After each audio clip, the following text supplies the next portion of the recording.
di saat antara perbahasan yang diutarakan. Contohnya daripada Haji Hadi. Bila semalam, sebagaimana yang tersiar dalam media sosial, bila beliau menyatakan bahawa saya akan bubar PAS dan leraikan Perikatan Nasional jika kerajaan perpaduan Anwar Ibrahim masih kekal selepas 3 bulan. Saya terkejut dengan kenyataan dalam media sosial. Jadi apakah benar berlaku kalau tak jadi dalam 3 bulan? Apakah Tan Sri Haji Hadi nak bubarkan? Saya akan bubarkan PAS dan leraikan Perikatan Nasional, katanya. Kerana 3 hari lalu saya kata, memanglah kita faham. Saya dengar juga kenyataan Datuk Lokman Adam, ramai juga teman-teman menyatakan kepada saya bahawa memang ada gerakan untuk menumbangkan kerajaan. Cuma saya katakan, apa hal dia orang ni? Dalam saat-saat pembentangan bajet, belum lagi bajet dapat dilaksanakan. Takkan nak diaturkan kerajaan. Kerajaan yang ada hari ini, pertama saya memegang pada prinsip demokrasi. Parti Pakatan Harapan dapat 82 kursi parlimen, mengatasi semua parti-parti yang lain. Kemudian disokong oleh UMNO dengan 30 kursi, 115. Ertinya 112, ertinya dia keabsahan itu ada. Nak ditumbangkan buat apa? Saya pun tak faham. Saya memanglah ada orang mengatakan, tapi saya tidak yakinlah benda itu boleh berlaku. Mengatakan bahawa Perikatan Nasional sedang memujuk GPS untuk meninggalkan kerajaan. Pujuk macam mana pun, kalau UMNO Barisan Nasional 30 campur dengan 82, 112, takkan tumbang punya saudara. Malah katanya adalah mungkin ahli-ahli UMNO yang mungkin dibeli dan sebagainya. Saya tak yakin saudara. Saya tidak yakin sebab mereka semua terikat kepada perjanjian anti lompat yang telah pun diluluskan oleh Parlimen. Tapi sebab itu bila kita dengar kenyataan tiba-tiba saja ayah cik dia begitu confident, dia yakin bahawa kerajaan yang akan tumbang. Nak tumbang dari mana saya pun tak faham. Memang saudara, kita tahu semua orang memburu untuk kuasa. Tapi apakah mereka mahu? Ini saya katakan kalau berlaku seolah-olah mahu melakukan rampasan kuasa yang tak sepatutnya. Kerana kerajaan perpaduan memang mendapat keabsahan sebagai kerajaan yang pilihan rakyat. Itu keadaan saudara. Jangan kita lupa dan kita lari daripada asasnya. Sebab itu saya melihat bahawa pemilihan daripada UMNO ni saudara. Soal apa yang saya ketawa bila dengar tadi selepas semayang saudara. Bila semayang Datuk Seri Anwar Ibrahim, bila wartawan bertanya dengan dia, apakah Datuk Seri tahu? Kata Haji Hadi bahawa kerajaan ini akan tumbang. Jadi Datuk Seri Anwar Ibrahim dia sambil-sambil senyum, dia kata tak apalah, dia kata biarlah Haji Hadi terus merancang dan mengigau, katanya. Betul pun saudara. Biarlah dia merancang, mengigau. Sebab kerajaan sekarang ni, saya sebagai rakyat, warga cinta damai, kita tak mau tengok kebejatan politik. 2 malam lepas saya dah mengulas. Saya kata tak sepatutnya Haji Hadi mengeluarkan kenyataan sebegitu. Kerana ini boleh menggugat kehadiran pelabur-pelabur dari luar. Seolah mereka merasakan kestabilan politik masih lagi tidak terjadi. Kalau ini berlaku, siapa nak datang melabur negeri kita? Bila tak ada pelabur, rakyat makin lagi terkesan. Bila rakyat terkesan, kamu nak pimpin negara ni pun tak mampu. Jangan cakap besar, kamu boleh laksanakan segala-galanya. Kena ingat, negara kita ni berhutang 1.5 triliun. Hutang ni siapa yang buat? Nak marahlah saya, sakit gigi-gigi pun naik angin juga saya saudara. Sebab kenyataan-kenyataan begitu yang seolah-olah menahan pelabur nak datang melabur. Pelabur tak datang, kilang-kilang tak buka. Peluang pekerjaan untuk warga tak ada. Rakyat masih lagi dalam keadaan kebingungan. Fikirkanlah. Sepatutnya sama-sama menyantuni hayati titah tuanku. Waktu Duli Yang Muhammadiyah Seri Paduka Baginda Perdana Agong merasmikan Parlimen, Baginda menitahkan mahu supaya jangan ada cubaan-cubaan. Sebab titah Baginda katanya, Baginda berharap janganlah lagi. Biarlah Datuk Seri Anwar Ibrahim ini Perdana Menteri yang keempat. Ini apa niatnya? Apa matlamat? Kamu nak mengejar kuasa, boleh bercakap pumpang-pumpang. Kamu orang politik, kamu tak tahu kesan. Kesan bahaya saudara pada negara. Sebab kenyataan itu membuatkan pelabur tak nak datang. Bila pelabur tak datang, kilang nak buka mana? Macam mana cari kerja? Kamu ingat kalau kamu memerintah, apakah Perikatan Nasional memerintah boleh mengadakan kestabilan politik? Apakah pelabur nak datang? Apakah mereka yakin dengan pimpinan? Sedangkan SPRM sekarang ni satu demi satu sudah pun terdedah. Macam apa yang berlaku pada Jana Wibawa parlimennya. Saya nak marah saudara kalau ada orang yang cuba menggugat kestabilan politik negara. Sekarang ni bagilah dulu. Sebab itu saya katakan dalam pembentangan bajet, bawalah bajet alternatif. Ini yang kami nak buat kalau dapat wang sebanyak itu. Ini tidak. Semalam pun Dr. Mahathir mengatakan nak cari duit dari mana-mana. Hei, yang kamu pinjam selama hari ini boleh. Bilion wang kamu pinjam dari luar negara. Saudara kena ingat, saudara, negara Amerika, mengikut laporan yang saya baca, Amerika negara yang terbesar, yang terhebat, kuasa ekonomi dunia pertama, saudara. Negara Amerika pun pinjam hutangnya sejumlah 3.5 triliun. Kalau kali dengan ikut wang negara kita dekat 10 triliun. Amerika berhutang. Apa masalahnya? Biarlah sekarang ni dah terpaksa berhutang, kita pinjam. Sampai tu kita perbaiki ekonomi kita sedikit demi sedikit. Ini tidak. Jadi saya haraplah warga faham keadaannya. Dan saya mungkinlah saya akan ulas nanti bila saya berbual dengan Datuk Abdullah Sani pada hari Ahad nanti. Malam 9.30 malam kita akan mengulas tentang bajet ini pada hari Ahad bersama dengan Datuk Abdullah Sani dari bekas mantan ahli Parlimen Kapar. Kita jam 11 pagi tadi saya menerima telefon daripada kawan-kawan saya yang berada di Mahkamah Tinggi Kuala Lumpur. Mereka mengatakan bahawa Datuk Seri Najib telah pun dibebaskan. Saya nak bagi tahu bahawa memanglah bahawa pembebasan itu berlaku dalam pembicaraan awal YMDB berhubung dengan laporan audit yang kononnya dikatakan diubah suai Datuk Seri Najib. Artinya hakim telah pun menolak dan sebab itu tidak ada prima facie dan Datuk Seri Najib bersama dengan Arul Kanda dibebaskan daripada tuduhan tersebut. Tapi ada banyak lagi tuduhan, saudara.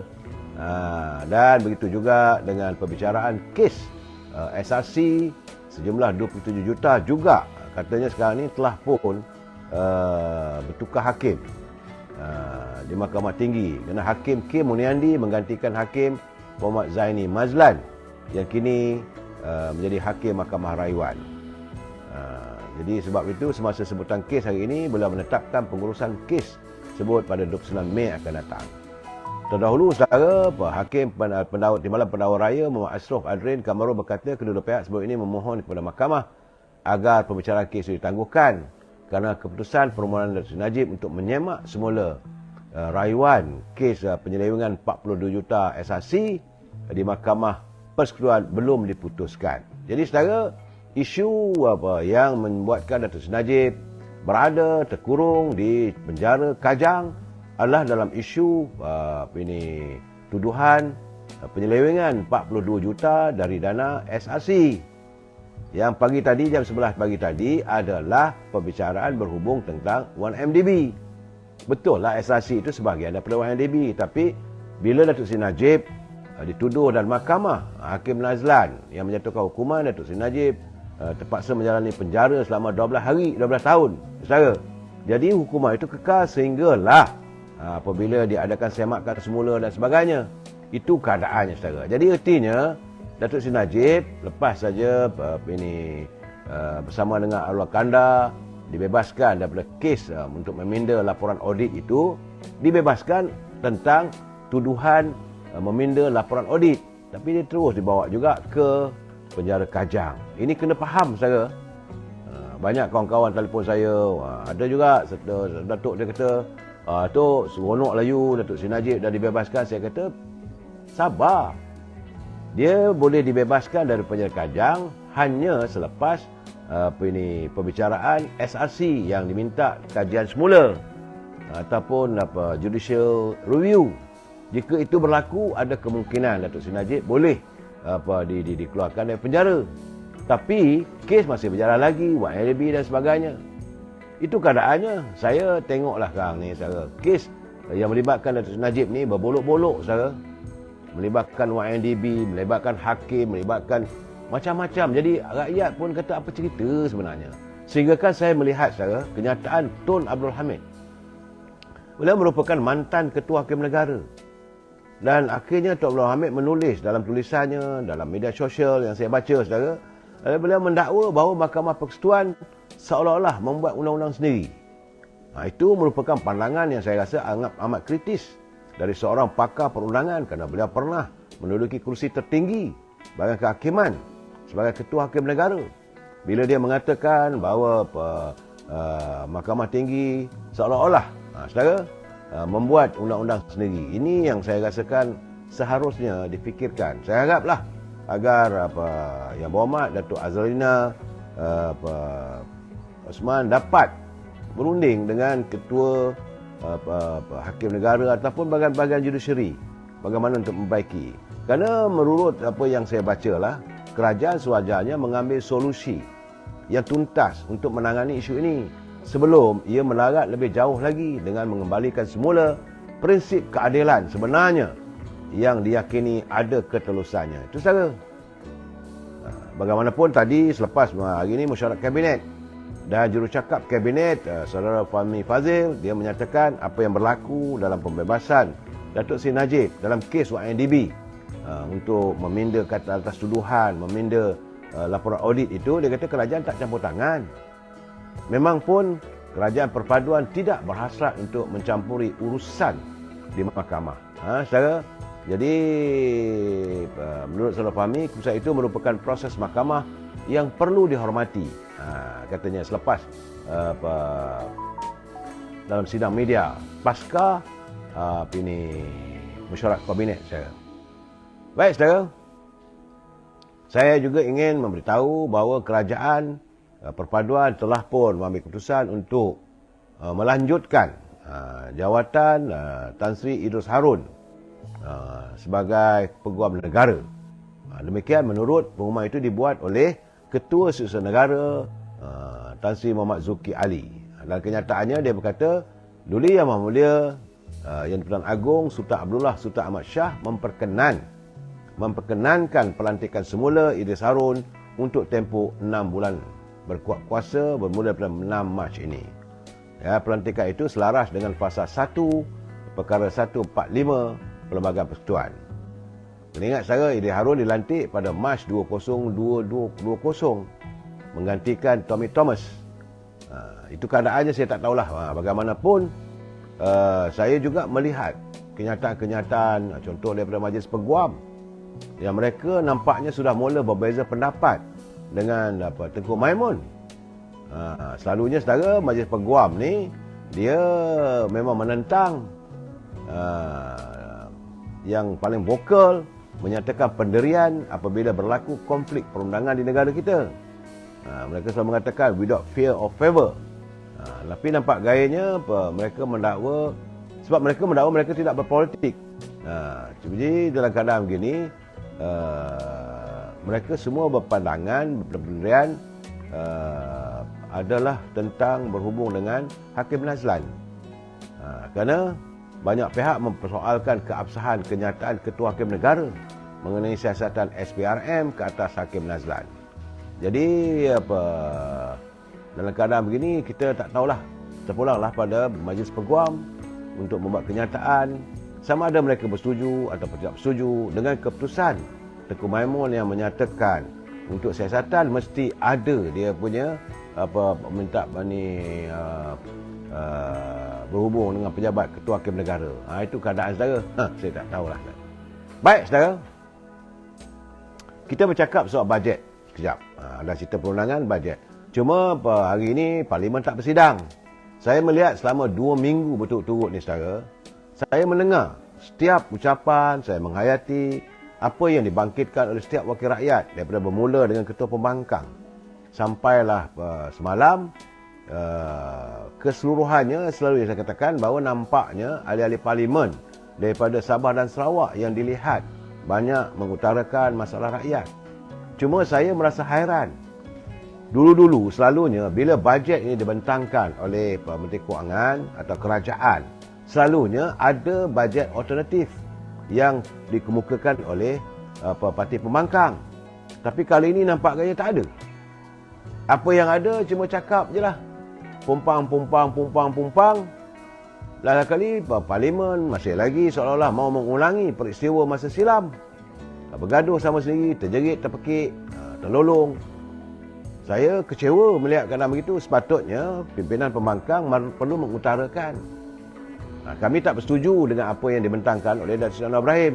Jadi ini kami punya. Kalaulah kami jadi kerajaan ini 1, 2, 3, 4, bentangkanlah. Tapi nampak gayanya tak ada belanjawan alternatif. Ini yang saya petikaikan. Kerana saya melihat perbahasan belanjawan yang telah dibentangkan oleh Datuk Seri Anwar Ibrahim, memang saya tahu sukar untuk parti-parti pembangkang ataupun wakil-wakil ahli parlimen pembangkang untuk menyanggah. Kerana pertama sekali peruntukan yang dicadangkan begitu besar. Bukan sikit, lebih besar daripada yang terbesar dalam sejarah negara. Ini adalah lestari untuk rakyat. Kalau mereka membangkang, tentulah rakyat akan melihat apa hal ni. Nak bagi duit pada rakyat pun tak boleh. Satu. Yang kedua, sepatutnya mereka menyatakanlah dengan belanja yang besar begitu, sepatutnya buat begitu, buat begini. Itu seharusnya dilakukan. Kerana saudara, ini bajet yang dibentangkan oleh Datuk Seri Anwar Ibrahim belum diluluskan. Bila belum diluluskan, mana tak boleh nak diguna pakai lagi. Ini keadaannya. Saya mengharapkan. Memang saya tahu ramai di kalangan ahli parlimen yang baru. Mereka belum memahami sepenuhnya keperluan untuk berdebat dalam bajet negara, saudara.